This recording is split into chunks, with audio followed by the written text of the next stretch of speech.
प्यारे बच्चों, आज हम अपनी पाठ्य पुस्तिका स्पर्श भाग 2 से गद्य 6 अब कहाँ दूसरे के दुख से दुखी होने वाले पाठ का अध्ययन करेंगे।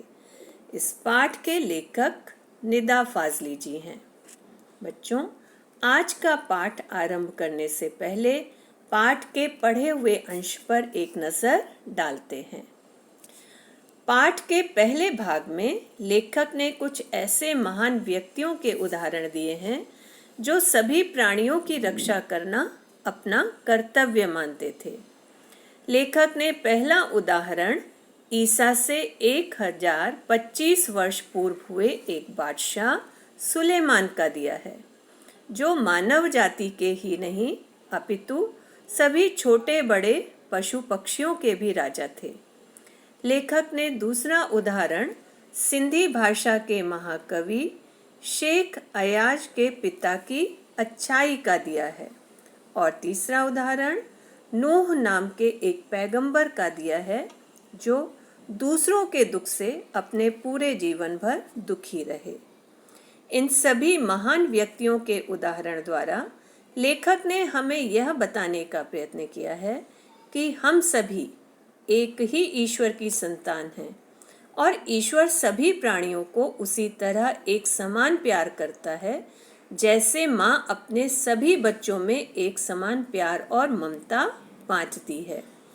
ईश्वर की नज़र में ना कोई छोटा है ना बड़ा, फिर वह छोटी सी जीव चींटी ही क्यों ना हो। आइए आज का पाठ आरंभ करते हैं। दुनिया कैसे वजूद में आई, पहले क्या थी, किस बिंदु से इसकी यात्रा शुरू हुई, इन प्रश्नों के उत्तर विज्ञान अपनी तरह से देता है, धार्मिक ग्रंथ अपनी अपनी तरह से। संसार की रचना भले ही कैसे हुई हो, लेकिन धरती किसी एक की नहीं है। पंछी, मानव, पशु, नदी, पर्वत, समंदर आदि की इसमें बराबर की हिस्सेदारी है। यह और बात है कि इस हिस्सेदारी में मानव जाति ने अपनी बुद्धि से बड़ी बड़ी दीवारें खड़ी कर दी हैं। पहले पूरा संसार एक परिवार के समान था, अब टुकड़ों में बंटकर एक दूसरे से दूर हो चुका है। तो लेखक कहते हैं, दुनिया कैसे वजूद में आई। वजूद का अर्थ होता है अस्तित्व। दुनिया कैसे अस्तित्व में आई, पहले क्या थी, किस बिंदु से इसकी यात्रा शुरू हुई, इन प्रश्नों के उत्तर विज्ञान अपनी तरह से देता है, धार्मिक ग्रंथ अपनी अपनी तरह से। ठीक है, तो दुनिया कैसे अस्तित्व में आई, पहले दुनिया क्या थी, पहले दुनिया कैसी थी, दुनिया की यात्रा किस बिंदु से आरंभ हुई, इन सभी प्रश्नों के उत्तर विज्ञान अपने वैज्ञानिक तथ्यों के आधार पर देता है और धार्मिक ग्रंथ अपने अपने धार्मिक तथ्यों के आधार पर देते हैं। संसार की रचना भले ही कैसे हुई हो, लेकिन धरती किसी एक की नहीं है। यह संसार की रचना कैसे ही क्यों ना हो, ये महत्वपूर्ण प्रश्न नहीं है। महत्वपूर्ण बात क्या है कि धरती किसी एक की नहीं है। धरती इस संसार में रहने वाले हर छोटे बड़े जीव की, हर प्राकृतिक घटक की है। ये किसी एक की धरती नहीं है, इस पर किसी एक का अधिकार नहीं हो सकता। पंछी, मानव, पशु, नदी, पर्वत, समंदर आदि की इसमें बराबर की हिस्सेदारी है। फिर वो प्रकृति, इस धरती में पाए जाने वाले पक्षी हों, मनुष्य हों, पशु हो, नदी हो, पर्वत हो, समुद्र हो, कोई भी प्राकृतिक घटक क्यों न हो, इन सभी की इस धरती पर बराबर की हिस्सेदारी है। सबका इस धरती पर बराबर का अधिकार है। यह और बात है कि इस हिस्सेदारी में मानव जाति ने अपनी बुद्धि से बड़ी बड़ी दीवारें खड़ी कर दी हैं।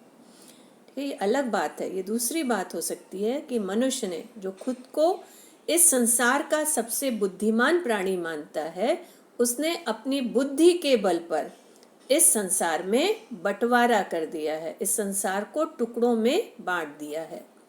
पहले पूरा संसार एक परिवार के समान था, अब टुकड़ों में बंटकर एक दूसरे से दूर हो चुका है। जैसे आज हम घर में परिवार के सभी सदस्य मिलकर रहते थे, वैसे ही पहले यह संसार था। सभी मिलजुल कर रहा करते थे, आपसी सामंजस्य था, तालमेल था, प्रकृति में संतुलन था। लेकिन मनुष्य ने अपनी बुद्धि के बल पर, अपनी बुद्धि के द्वारा अब इस संसार को टुकड़ों में बांट दिया है। सब एक दूसरे से दूर हो गए हैं। पहले बड़े बड़े दालानों, आंगनों में सब मिलजुल कर रहते थे। ये पहले घर भी बड़े बड़े हुआ करते थे। घर के बाहर बरामदे और आंगन हुआ करते थे। बड़े घर में संयुक्त परिवार, बड़े बड़े परिवार मिलजुल कर रहा करते थे। अब छोटे छोटे डिब्बे जैसे घरों में जीवन सिमटने लगा है। अब व्यक्तिवाद की भावना बढ़ती चली जा रही है।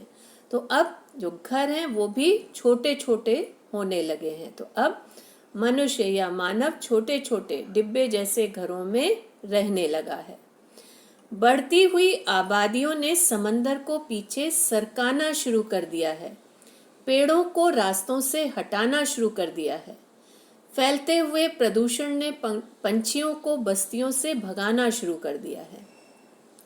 तो जैसे जैसे जनसंख्या बढ़ती चली गई, आबादी बढ़ती चली गई, तो उस जनसंख्या की, आबादी की रहने की आपूर्ति को पूरा करने के लिए इमारतों की आवश्यकता पड़ी। और इन इमारतों को बनाने के लिए मनुष्य ने जो समुद्र की ज़मीन थी उस पर कब्जा करना शुरू कर दिया। तो बढ़ती हुई आबादियों ने इमारतें बनाने के लिए समुद्र को पीछे सरकाना मतलब धकेलना शुरू कर दिया। जो समुद्र की ज़मीन थी उस पर कब्जा करके इमारतें बना दी। पेड़ों को रास्तों से हटाना शुरू कर दिया है और जो पेड़ थे, जो जंगल थे, उन्हें काटना शुरू कर दिया है। उन्हें काट कर बड़ी बड़ी इमारतों का निर्माण किया गया है, बस्तियों का निर्माण किया गया है, कल कारखानों का निर्माण किया गया है, ताकि बढ़ती हुई आबादी, बढ़ती हुई जनसंख्या की जो आपूर्ति की मांग है उसे पूरा किया जा सके। फैलते हुए प्रदूषण ने पंछियों को बस्तियों से भगाना शुरू कर दिया है। ठीक है, तो जब पक्षियों के रहने का स्थान, जो पेड़ पौधे हैं, वो काटे गए, तो पक्षियों ने बस्तियों में अपने रहने की जगह खोजी। लेकिन जो दिन पर दिन बढ़ता हुआ प्रदूषण है उसने भी पक्षियों को बस्तियों से भी भगाना, बस्तियों से भी दूर करना शुरू कर दिया है। बारूदों की विनाश लीलाओं ने वातावरण को सताना शुरू कर दिया है। सताना मतलब परेशान करना। ठीक है, पहाड़ों को बारूदों की सहायता से तोड़कर सड़कों का निर्माण किया जा रहा है। तो इन बारूदों की जो विनाश लीला हो रही है, बारूदों के कारण जो विनाश हो रहा है, उसने वातावरण को, पर्यावरण को परेशान करना शुरू कर दिया है। अब गर्मी में ज़्यादा गर्मी, बेवक्त की बरसातें, जलजले, सैलाब, तूफान और नित नए रोग मानव और प्रकृति के इसी असंतुलन के परिणाम हैं। कि पहले प्रकृति में संतुलन था, मनुष्य और प्रकृति के बीच एक संतुलन था, लेकिन अब जब मनुष्य ने समुंदर पर कब्जा करना शुरू कर दिया, जंगलों को काट दिया, पहाड़ों को नष्ट करना शुरू कर दिया, तो पक्षियों को के रहने का स्थान छीन लिया, तो हुआ क्या? प्रकृति में असंतुलन बढ़ गया और इस असंतुलन का परिणाम हम सबको भुगतना पड़ रहा है। तो इस असंतुलन की वजह से क्या हो रहा है? अब गर्मी में बहुत ज़्यादा गर्मी पड़ती है। हम हर साल गर्मी की ऋतु में समाचार में सुनते हैं कि इस साल गर्मी ने सारे रिकॉर्ड तोड़ दिए। अब इसी प्राकृतिक असंतुलन की वजह से गर्मी में बहुत ज़्यादा गर्मी पड़ने लगी है। असमय बरसातें होती हैं, बारिश का भी कोई एक निश्चित समय नहीं रह गया है। जलजले मतलब भूकंप, सैलाब, तूफान और नित नए रोग मानव और प्रकृति के इसी असंतुलन का परिणाम है। भूकंप, बाढ़, तूफान, आंधी, रोज नए नए जो रोग हमें घेर रहे हैं, वह इसी प्राकृतिक असंतुलन का ही कारण है, उसका ही नतीजा है। नेचर की सहन शक्ति की एक सीमा होती है। नेचर मतलब प्रकृति, चाहे मनुष्य हो चाहे प्रकृति हो, सबकी एक सहने की शक्ति होती है, एक सहने की सीमा होती है। तो मनुष्य प्रकृति पर अत्याचार करता चला गया, प्रकृति उसे चुपचाप सहती चली गई, लेकिन उसकी भी एक सहन शक्ति है, उसकी भी एक सहने की सीमा है। नेचर के गुस्से का एक नमूना कुछ साल पहले मुंबई में देखने को मिला था, और यह नमूना इतना डरावना था कि बम्बई निवासी डर कर अपने अपने पूजा स्थल में अपने अपने खुदाओं से प्रार्थना करने लगे थे। तो जो प्रकृति के गुस्से का, जब प्रकृति के सहने की शक्ति समाप्त हो जाती है तो वो अपना रौद्र रूप दिखाती है। तो उसके इसी गुस्से का एक उदाहरण हमें कुछ साल पहले देखने को मिला था।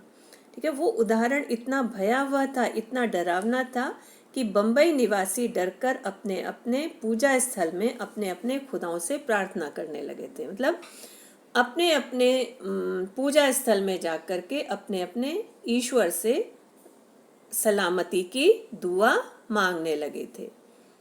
कई सालों से बड़े बड़े बिल्डर समंदर को पीछे धकेलकर उसकी जमीन को हथिया रहे थे। हथियाना मतलब कब्जा करना।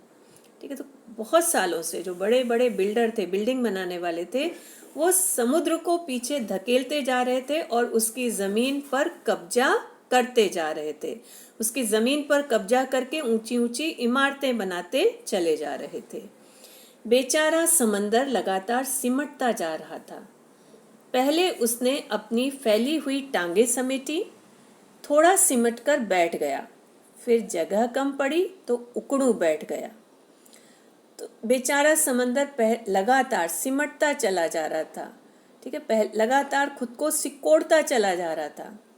पहले तो उसने अपनी फैली हुई जो टांगे थी उसे समेटी और थोड़ा सा सिकुड़ कर बैठ गया। फिर और जगह कम पड़ी तो वो उकड़ू बैठ गया। उकड़ू बैठ जाना मतलब घुटनों के बल बैठ जाना। फिर खड़ा हो गया। जब खड़े रहने की जगह कम पड़ी तो उसे गुस्सा आ गया। ठीक है, तो जब जो बिल्डरों का समुद्र की जमीन पर कब्जा करना जो था वो लगातार चलता ही रहा, तो जगह दिन पर दिन कम पड़ती रही। जगह के हिसाब से अब समंदर बेचारा अपनी जगह पर खड़ा हो गया। अब जब खड़े होने की भी जगह नहीं रही तो उसे बहुत गुस्सा आया, क्रोध आया। जो जितना बड़ा होता है उसे उतना ही कम गुस्सा आता है। ये कहा जाता है, कहावत है कि जो जितना उदार और महान होता है उसे उतना कम गुस्सा आता है, लेकिन जब उसे गुस्सा आता है तो उसके गुस्से को शांत करना मुश्किल हो जाता है। तो समंदर भी काफ़ी विशाल है। ठीक है, वो भी काफ़ी उदार है। वो बिल्डरों द्वारा की गई ज्यादतियों को सहन करता रहा, लेकिन जैसा कि कहा जाता है कि जो जितना बड़ा होता है उसे उतना ही कम गुस्सा आता है, परंतु आता है तो रोकना मुश्किल हो जाता है। और यही हुआ। उसने एक रात अपनी लहरों पर दौड़ते हुए 3 जहाज़ों को उठाकर बच्चों की गेंद की तरह 3 दिशाओं में फेंक दिया। ठीक है, तो अब जब बिल्डरों ने समुद्र की ज़मीन पर कब्जा करना बंद नहीं किया तो समुद्र को गुस्सा आया। ठीक है, और जैसा कि कहावत है कि जब किसी बड़े को गुस्सा, पहले तो उसे गुस्सा नहीं आता है, और जब उसे गुस्सा आ ही जाता है तो उसे शांत करना मुश्किल हो जाता है। और यही समंदर के साथ भी हुआ कि उसने क्या किया, गुस्से में आकर एक रात अपनी लहर पर, जो उसकी लहर है उस पर दौड़ते हुए 3 जहाज़ों को उठाकर बच्चों की गेंद की तरह, जैसे बच्चों की एक मामूली सी गेंद हो, उस गेंद की तरह 3 दिशाओं में फेंक दिया। एक वर्ली के समंदर के किनारे पर आकर गिरा, दूसरा बांद्रा में कार्टर रोड के सामने औंधे मुंह, और तीसरा गेटवे ऑफ इंडिया पर टूट फूट कर सैलानियों का नज़ारा बना। बावजूद कोशिश वे फिर से चलने फिरने के काबिल नहीं हो सके। तो उसमें से जो पहला जहाज़ था वो वर्ली के समंदर के किनारे आकर गिरा, दूसरा बांद्रा में कार्टर रोड के सामने औंधे मुंह मतलब मुंह के बल जाकर गिरा, और तीसरा गेटवे ऑफ इंडिया में टूट फूट कर गिरा, और वहाँ जो पर्यटक आ रहे थे उनके लिए एक नज़ारा, एक दृश्य, एक आकर्षण का केंद्र बना। लाख कोशिश की गई जहाज़ों को सुधारने की, लेकिन फिर वे कभी चलने के, पानी में तैरने के काबिल नहीं हो सके, फिर उन्हें कभी भी सुधारा नहीं जा सका।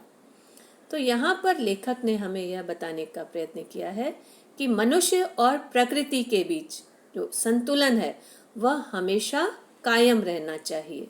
जब यह संतुलन बिगड़ता है तो प्रकृति अपना रौद्र रूप दिखाती है और फिर उसके इस गुस्से को, उसके इस रौद्र रूप को शांत करना मुश्किल हो जाता है। तो हमें प्रकृति के साथ अनावश्यक छेड़छाड़ नहीं करनी चाहिए।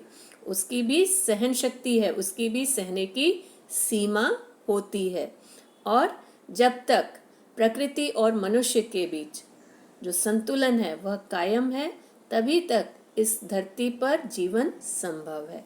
तो हम अपने जीवन को सुरक्षित अगर रखना चाहते हैं तो हमें मनुष्य और प्रकृति के बीच के संतुलन को भी बनाए रखना होगा। आइए शब्दार्थ पर नजर डालते हैं। पहला शब्द है दालान। दालान का अर्थ होता है बरामदा।